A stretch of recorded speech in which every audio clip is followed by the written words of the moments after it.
the hell is that? Are you a court reporter? Is he a court reporter? What's wrong with you? All right, what's up? Mr. Secretary, is it your assessment that Russia does not really want peace? Well, we can only go by what we see. I mean, I think they've stated clearly what they want is they want the rest of Donetsk, and obviously the Ukrainians aren't going to agree to that. So what we see now is they continue long-range strikes into Ukraine, obviously to degrade their electrical grid and try to demoralize the country or what have you. And they've made some gains in Donetsk, and they're losing 7,000 soldiers a week, 7,000 dead soldiers a week from Russia's side.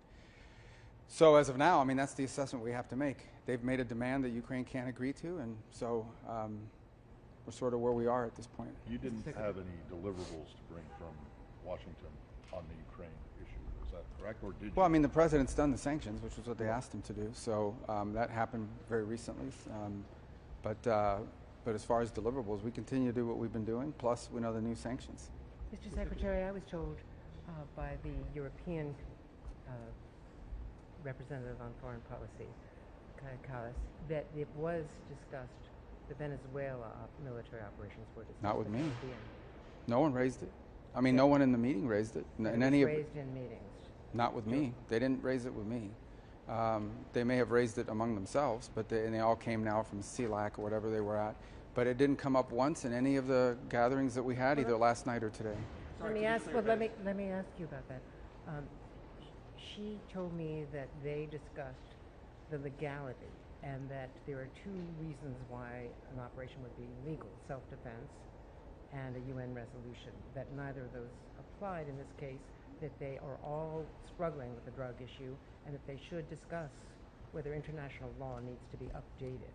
So let me ask you about that. I don't think that the European Union gets to determine what international law is. No, they certainly don't get to determine is how the United States defends its national security. The United States is under attack from organized criminal narco-terrorists in our hemisphere, and the president is responding in the defense of our country. I do find it interesting that all these countries want us to send, and supply, for example, nuclear-capable Tomahawk missiles to defend Europe. But when the United States positions aircraft carriers in our hemisphere where we live, somehow that's a problem.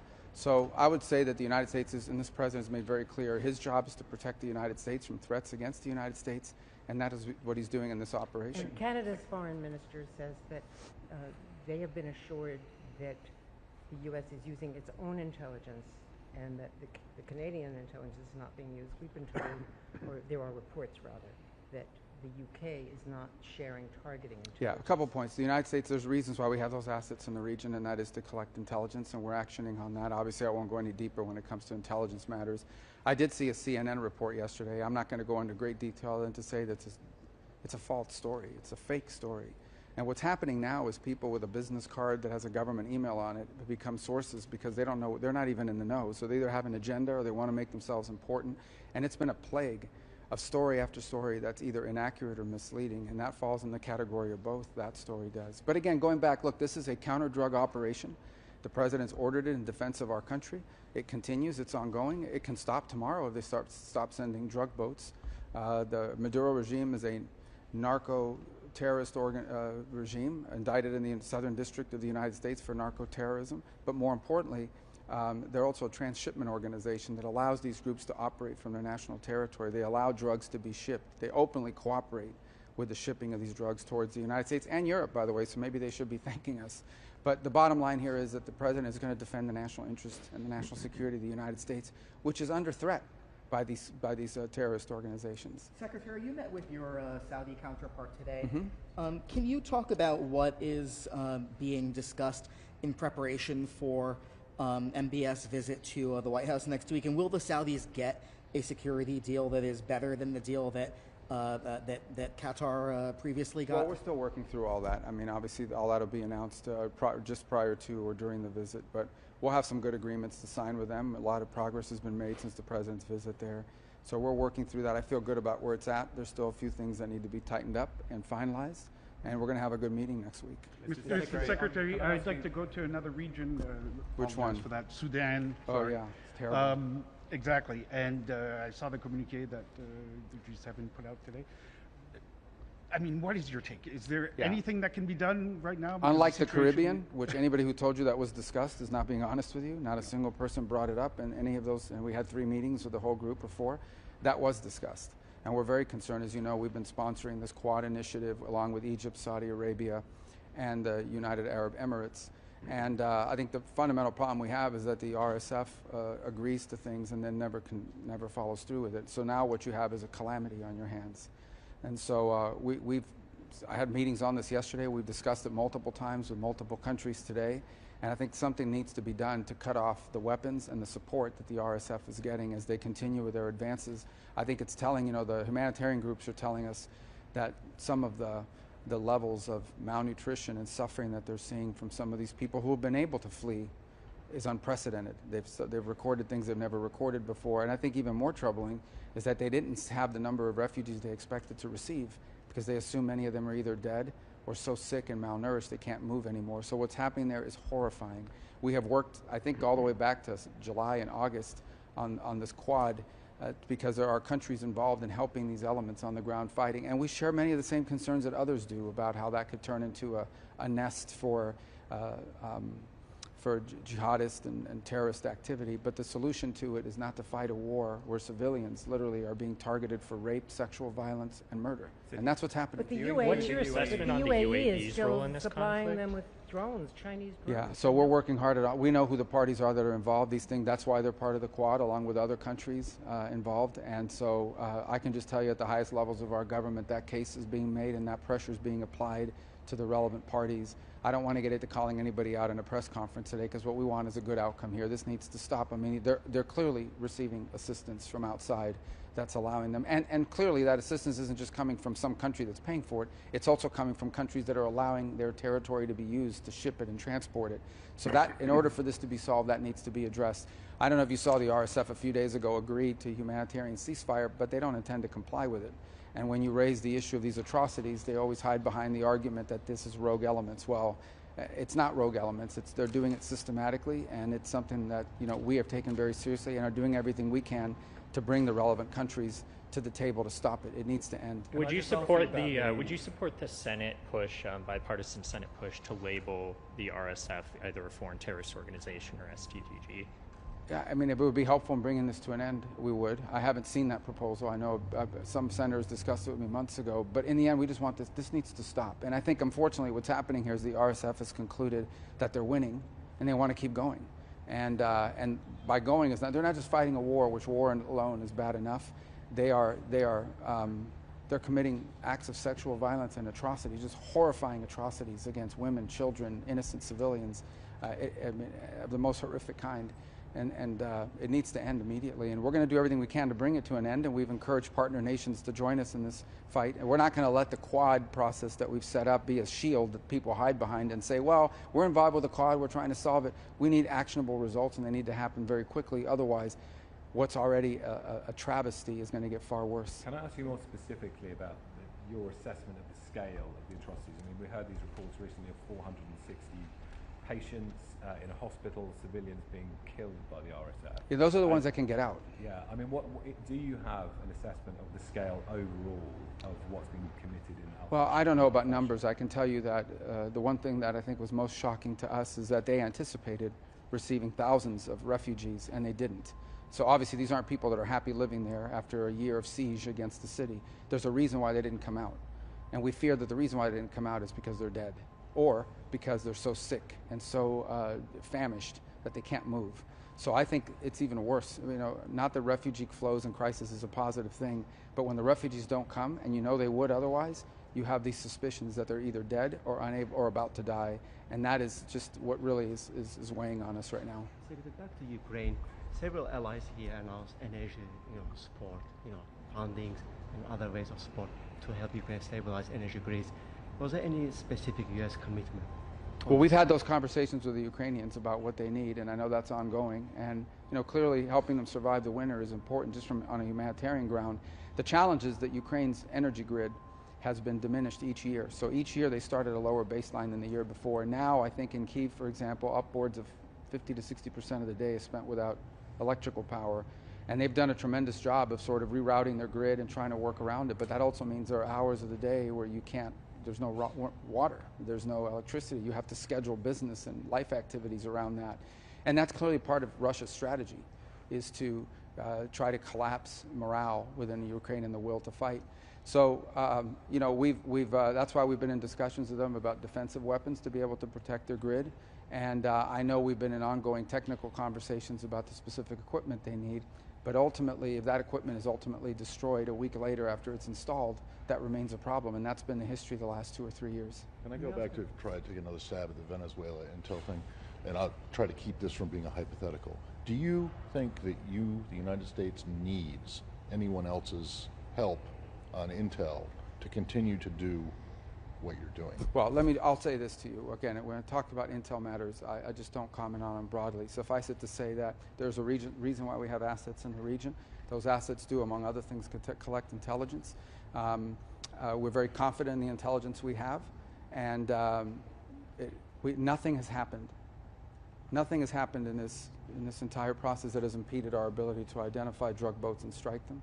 Without getting into details on the you mentioned that. Without getting into details, you'd like details. Okay, go ahead. You mentioned the story the other day is fake news. It's fake news. So. Has there been no change then in UK sharing of intelligence? We have very strong partnerships with the UK and other countries. Again, nothing has changed or happened that has impeded in any way our ability to do what we're doing, nor are we asking anyone to help us with what we're doing in any realm, and that includes military. Has the Do you UK think the expressed Coast Guard- concern over U.S. strikes in the Caribbean? Is what now? Has the UK expressed concern to the U.S. over I've not strikes? discussed that with them. They've not discussed it with me. Maybe they've expressed it to the media, but they haven't with me directly. You know, I think other ones are aware of what's happening, but I don't think no one's raised it with me directly. Certainly didn't raise it today. It didn't come up one time. Mr. Secretary, is the Coast Guard doing effective work in the Pacific? Sure. I mean, Drug interdictions continue. The problem is interdictions alone are not effective. You have to incentivize this industry that these terrorists are using to flood our country with heroin, with cocaine, with fentanyl, and by the way, destabilize the Caribbean in the process. Interdictions have limited to no deterrent effect. These drug organizations, they've already baked in the fact they may lose 5% of their drug shipments. It doesn't stop them from continuing to do it.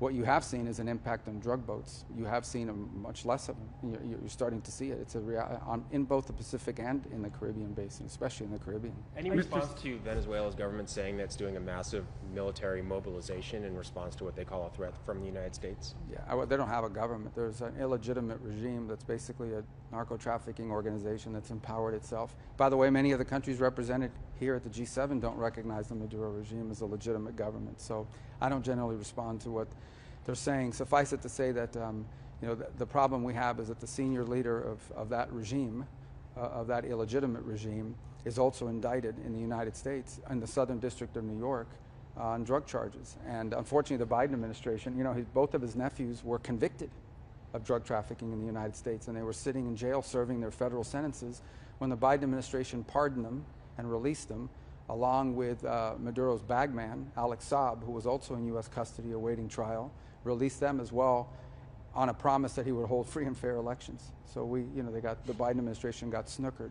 And they've snookered other people. They've snookered the Vatican. The Maduro regime has fooled other entities, the Norwegians who have tried to get involved and broker deals with them. But look, this is a counter-drug operation, and if they stop sending drug boats, there won't be any problem. Manuel Noriega was also an indicted drug trafficker whom the United States considered an illegitimate leader, and we went in and arrested him. Is that something that you're talking about? Yeah, I was in high school when that happened, so I wasn't involved in that operation. I'm telling you I can only comment on what we're facing now, and that is what the president has authorized is an operation to stop these terrorist organizations from flooding our country with drugs.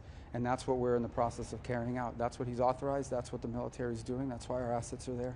Can I ask briefly on the Middle Mr. East? Secretary, don't you need to do it on land also? There's suggestion that most of the fentanyl, at least, is coming over Sure, land. and we have excellent cooperation with the Mexicans. And the Mexicans are doing more today than they've ever done to stop it. Also, as part of the president's agreement with President Xi of China, they've agreed to schedule, I think the FBI director, if not today, was going to have or did have a press conference announcing that. But as part of the arrangement and the agreement that was made in South Korea 2 weeks ago.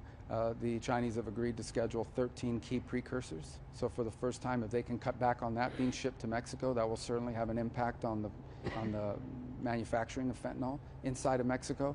And Mexican authorities are doing more today than they ever have, and we're working closer with Mexican authorities than we ever have that I can recall, perhaps ever for certain, in stopping this flow. So we have a strong cooperation with Mexico, with El Salvador, with Ecuador, with Guatemala, with multiple countries in the hemisphere that are helping us on land stop these flows from getting here.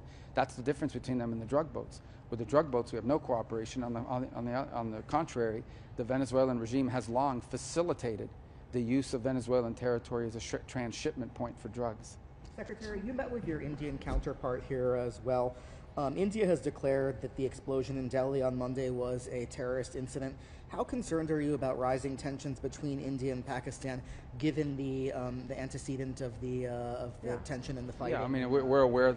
We're aware of the potential that holds. But I think the Indians need to be commended. They've been very measured and cautious and very professional in how they're carrying out this investigation. That investigation continues.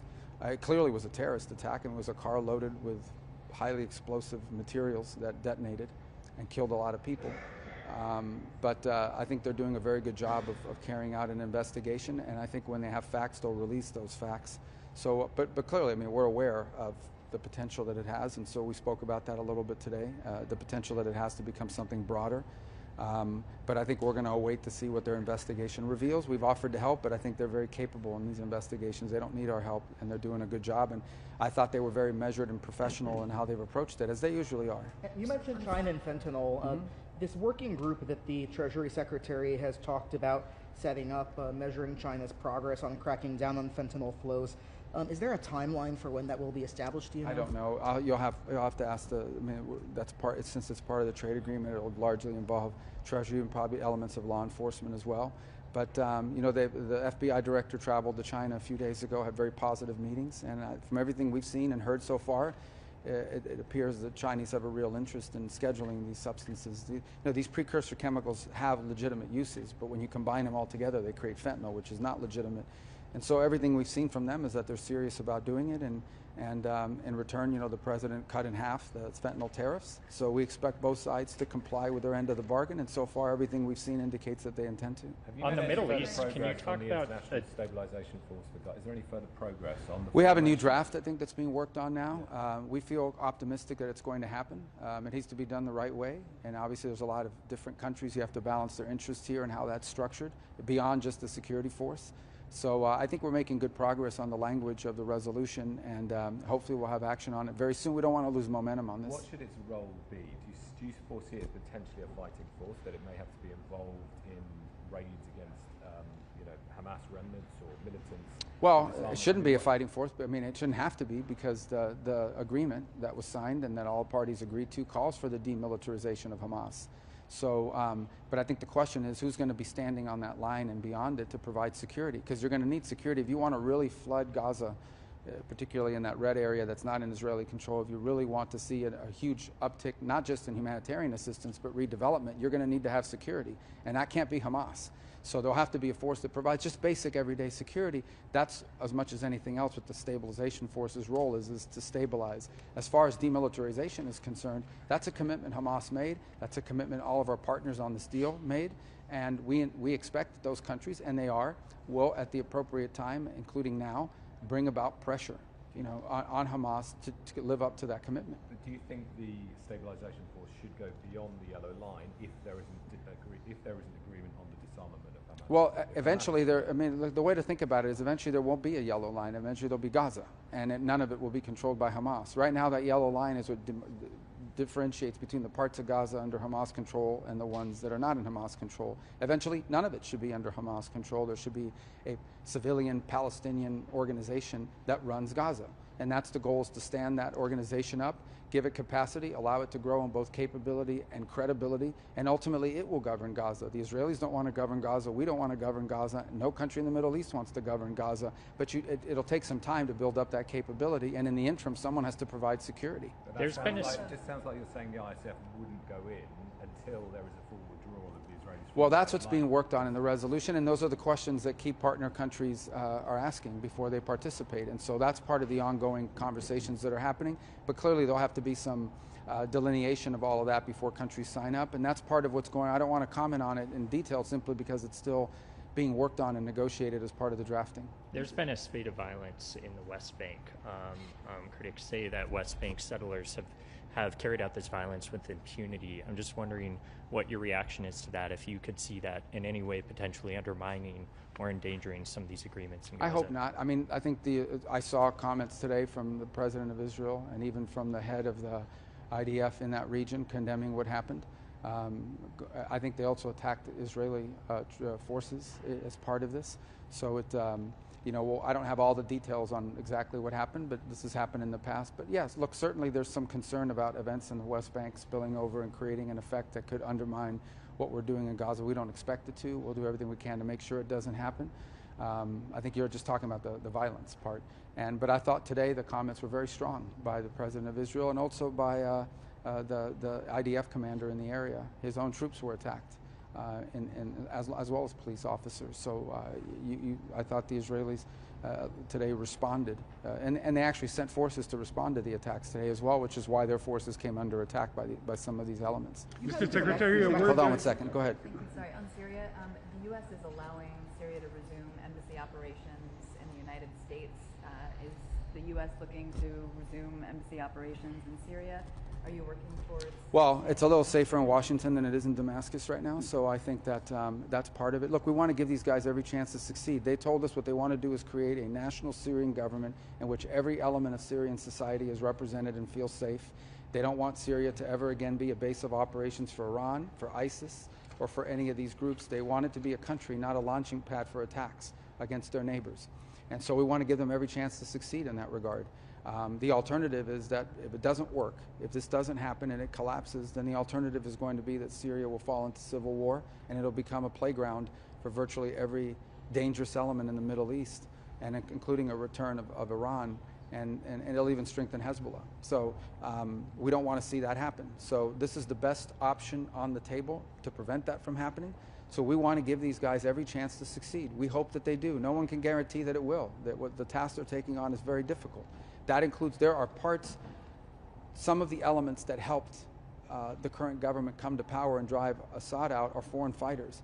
Some of them that helped them are people who have some pretty radical views, and they're not all entirely under the control of the government in Damascus. There are issues with the Kurds in the north. There are issues with Bedouin and Druze in the south. So there's concerns that Israel has about its own security. All these things have to be balanced. So it's a tough task, but I ask everybody the alternative. The alternative, if this fails, let's say that this government project fails either because they make it fail or because they're just not successful, then what you're going to see is Syria fall into total civil war, and it'll just become an ungoverned space and a playground for ISIS, for Hezbollah, for Iran, for Al-Qaeda, for every dangerous element in the region. And we'll have a whole new war on our hands. Mr. Secretary. Go ahead. No, I'm sorry. Thank you, Mr. Secretary. The communique mentions China's nuclear arsenal and concerns about that. Can you describe what conversations were had with other GC members and other representatives in the meetings? And what did you tell them about President Trump's pledge to resume nuclear testing? Well, it didn't. Neither. I mean, the new Trump's pledge to resume testing of our nuclear capabilities, that includes delivery systems, is on par with what other countries around the world are doing. We've got to make sure these things work and that they're safe. In terms of the Chinese nuclear program, that wasn't discussed in any of our meetings. That's something that happened at the staff level, but these are longstanding concerns. I mean, the Chinese are undertaking the most rapid military buildup in human history. So, and part of that is their expansion of their nuclear capabilities. So, obviously, we're keeping an eye on that, and I think everybody's concerned about that. Secretary, on Russia's actions, to what extent did that come up, like to further strengthen? Well, there's not a lot left to sanction from our part. I mean, we hit their major oil companies, which is what everybody's been asking for. Obviously, those have to be implemented, and it'll take some time to begin to feel it. But, I mean, I don't know what more there is to do. I mean, we're running out of things to sanction Shadow in that Fleet. regard. Well, Shadow Fleet is an enforcement mechanism, and obviously sanctions have to be enforced. So, we don't put sanctions and then not enforce them. We're interested in enforcing them as well. So, But that's more of an enforcement matter. And shadow fleet has come up because I do think there are things that the Europeans can do on shadow fleets, since a lot of these are happening in areas much closer to them. Mr. Secretary, you was your Mexican counterpart. Yeah. And you've talked about Mexico helping more than ever before. There's been a high-profile assassination in recent weeks of a mayor of a town in the state of Michoacan in Mexico. How concerned are you about Mexico's public security situation? What more can the U.S. do to help Mexico to take on the scourge of the cartels and the violence? Well, we're willing to provide them any help they want. You know, obviously they don't want us we're not going to take unilateral action or go in and send American forces into Mexico, but we can help them with equipment, with training, with intelligence sharing, with all kinds of things that we could do if they ask for it. They got to ask for it. But look, you asked about one mayor. It's not just, there's been other mayors. There's been journalists. There's been politicians. There's been judges. These cartels are very powerful. One of the things that no one is discussing enough is the rise of these transnational terrorist organizations. And just because they're not ideologically driven does not mean they're not terrorists. You don't have to be ideological to be a terrorist. And they're terrorists because they possess, in many cases, more weapons, better training, better intelligence, and more capabilities than nation states do. In the case of Ecuador, these terrorist organizations are threatening the Ecuadorian state. I mean, planning IDFs and attacking, planning IEDs and attacking the presidential convoy. In Mexico, there are areas of the country that are frankly run by and governed by these cartels are more powerful than local law enforcement or even the national forces are. So these are a concern throughout the hemisphere. In the case of Haiti, the Haitian problem is not with some ideological movement. The Haitian problem is with armed gangs that in many cases are stronger and more capable than the Haitian forces are to be able to stand up against them. So this is something it's probably the most serious endemic problem in the region, is that these aren't just criminal organizations. They are terroristic organizations because they threaten the viability and the capabilities of nation states. They undermine, and they're trying to, in the case of Haiti, they're trying to make Haiti have no government at all. It's just a playground for them. That's sort of what the Maduro regime has become in Venezuela, and they would have empowered, and obviously in areas of Mexico as well. But the level of cooperation between the U.S. and Mexico today is at an all-time high, and it's growing, and it's positive. And it's driven by what they ask for, what they need, and by helping them improve their own capabilities if they ask us for that help. And they have in some cases, and others, they have those capabilities already. So we have a very good relationship with them. We've made incredible strides in the first 10 months of this year, but it's a big problem that's been existing for a very long time. So we're taking on something that's been there for a long time. So it's going to take a while to see measurable progress. In some cases, we already have. We're getting extraditions faster than we ever have, for example. Not always, but in many of these cases. So we have no complaints on the level of cooperation we've had from Mexico, and the work we're doing with them is historic right now. Haiti, but there's more to be done. On Haiti, did you get any commitments today at the G7? Well, I mean, the Canadians have stepped up already. Force? So we have two challenges in Haiti. The first is we have to finish out the transition period to the gang suppression force. So there's another 3 months early next year that has to be funded. We have agreed to fund the first half of the transition phase, which takes us to the end of this calendar year.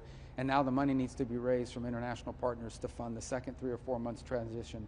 Then we need to raise money for the UN office and the gang suppression force, and we have to get countries to volunteer to send forces. We can't just have the Kenyans doing it alone with 2,000 troops.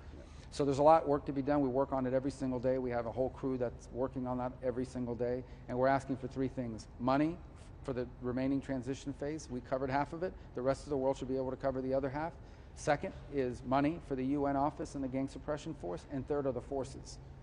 Countries make a commitment to bring forces to bear so that they can rise to 5,000 as opposed to 2,000. And we're very grateful to what the Kenyans have done already, so we don't want to see them abandoned. And we welcome them and we encourage them to remain a part of the gang suppression force. Is someone ready to take over for the Kenyans? Well, other countries will join it, is what we hope. It won't just be the Kenyans by themselves. But to lead it? Well, that's what we're working on right now. As you can tell, I mean, it's not like it's work to be done there in that regard. And we think there needs to be more hemispheric participation in that regard. It really is something that we'd like to see higher levels of participation from our hemisphere. Now, we welcome other countries as well, but we think it's important that countries in our hemisphere participate in this, since it is a hemispheric challenge. Are there negotiations going on right now in advance of the New START treaty expiring in February? No, there's no active open to go. I mean, there's conversations about potentially speaking to them about that. They've expressed publicly some interest in it. So we're viewing that, and I think that's, we bifurcate that from the whole Ukraine lens or context. So, But look, we have communications with the Russians at levels every day, maybe not at my level, but whether it's our embassy operations issues or things like what you've just asked about with New Start. But I don't have any news on that today. How's your relationship with Lavrov right now? I haven't talked to him in a month, but it's fine. I mean, How did look, the last conversation go? well, I mean, look, the last conversation, I think, in my view, the way I would characterize it is, I think there was agreement on both sides that the next time our presidents meet, there has to be a concrete result. We have to know going in that we have a real chance to get something positive coming out. And we'd love to see that happen. I mean, we'd love to see this war end. But we can't just continue to have meetings for the sake of meetings. And I think both sides sort of view it that way. At least that's what I took from our conversations. So, you know, my conversations with them have always been professional and productive. But I mean, obviously, we want to see results. Do you have any evidence, sir, that the Russians or the Wagner Group, other proxies, are involved in Sudan in continuing this war? Well, there's a lot of players involved in Sudan, but I think the primary challenge we face right now, and I'm not diminishing that what the other side has done or what other atrocities that have been committed in different groups that are playing, and that includes potentially the Iranians, at least money and weapons being flown into the other side. But I think our biggest problem right now, not to single them out, but we need to, is what the RSF has done in recent weeks. They don't have manufacturing capability. Someone's giving them the money and someone's giving them the weapon, and it's coming through some country. And we know who they are, and we're going to talk to them about it and make them understand that it's going to reflect poorly on them, and it's going to reflect poorly on the world if we can't stop this. How concerned are you about frozen Russian assets? Will the U.S. get involved in the Europeans' plan to use the Russian frozen assets to support Ukraine? Well, Secretary Besson is sort of dealing with that topic, so I wouldn't want to get ahead of him on that. I encourage you to ask Treasury about it. I mean, I just don't want to. I'll let him speak for what our latest thinking. Oh, I mean, we're aware of the efforts in Europe. Obviously, they have a couple countries that are not excited about it. So, but that's a European matter. As far as frozen assets in the United States and our approach to that, that's something the Secretary of Treasury is working on, and collectively we're working on as a team. But I'll refer you to him. I don't want to be commenting on that and getting ahead of him on anything. Does the U.S. support the European plan? Again, it's also something that he's looking at. Look, we like anybody else, there are some unintended consequences to doing that. But I don't have any official statement on that right now. How concerned are you about okay. Russian incursions in Eastern Europe? What's that now? Russian incursions, increasing incursions in Eastern